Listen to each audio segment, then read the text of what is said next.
If you have been around the Philippines, then you have seen the brightly painted and historic jeepneys, affectionately called King of the Roads, displaying everything from the Virgin Mary to NBA stars that are the backbone of the country's transportation system and move millions of people daily.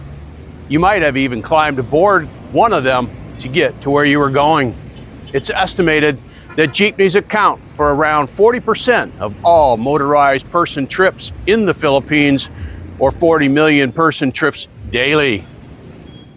The days of this brightly colored, iconic workhorse moving people about is coming to an end after nearly 80 years post-World War II era, when local mechanics converted huge numbers of Jeeps abandoned by American troops into what became the Philippine transportation system. Within 3 to 4 years, they will all be off the road, making way for the new, safer, and more comfortable modern-day minibuses that will have more spacious seating, air conditioning, and run on cleaner fuel compared with their predecessors. In 2017, the Philippine government created the Public Utility Vehicle Modernization Program under Department Order 2017-011 and set the December 31st, 2023 deadline for jeepney drivers and operators to consolidate into a cooperative or corporation.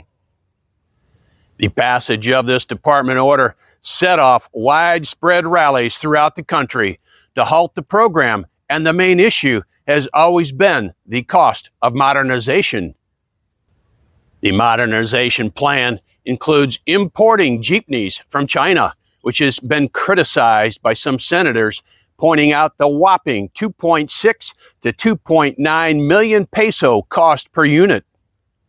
Bank loans are available from the Land Bank of the Philippines and the Development Bank of the Philippines, but drivers argue they need to earn at least 7,000 peso a day for 7 years to complete payment of these loans and make a living.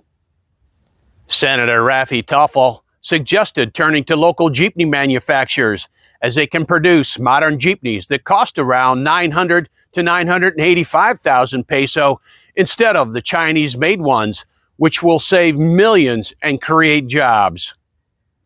There are currently several manufacturers in country, but do not have the ability to produce the required 200,000 units within the given time frame. It has been argued that if the government incentivized these manufacturers, it would be an opportunity to build a niche market that could become a robust and lucrative endeavor, resulting in job creation and lower bus unit costs.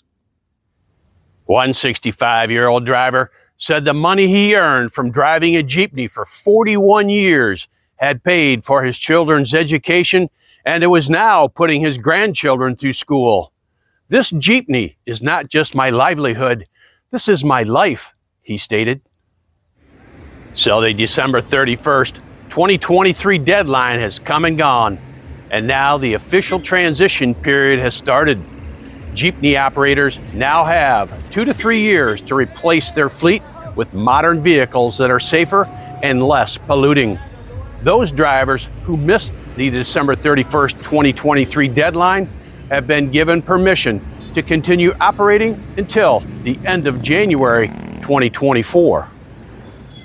Current figures show about 77% of registered jeepneys in the country have joined cooperatives, while 97% in Manila have consolidated, the Transport Bureau reported. And though operators can receive a government subsidy of between 200 and 300,000 pesos per vehicle to ease the financial burden of the transition, drivers continue to argue that buying a new vehicle will bury them in debt and they will not be able to earn enough money to survive. Under the new scheme, drivers will be required to work a fixed schedule instead of the current system, which allows them to work for as long and often as they want. To meet his contribution requirements to the cooperative, the driver would need to earn 7,000 pesos a day compared to his current daily earnings of 600 to 700 peso.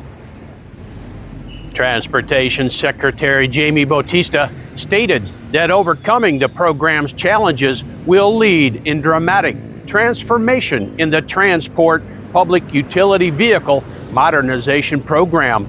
The program is a kickstart in making the Philippine public transport aligned with global standards by providing Filipinos with a transport system that is safe, reliable, convenient, and environmentally sustainable.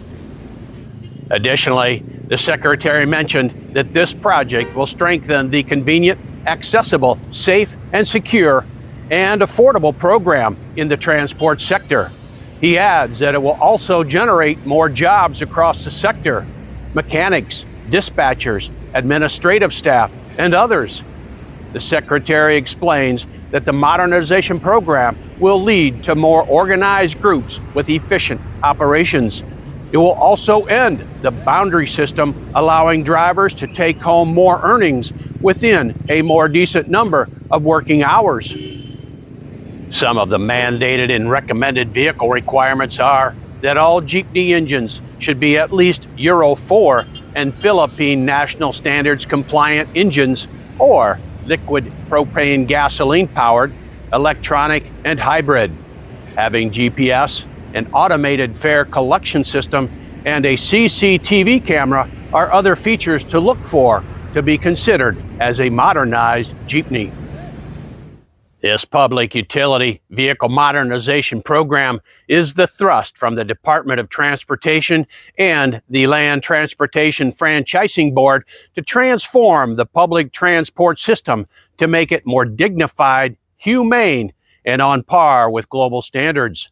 Ultimately, it aims to make public utility vehicles safer and environmentally sustainable. The program puts emphasis on the reliability, safety, accessibility, environmental soundness, and comfort of a public utility vehicle. Change is never easy, and there is a lot at stake for all involved, and I do hope it's a win-win for everyone.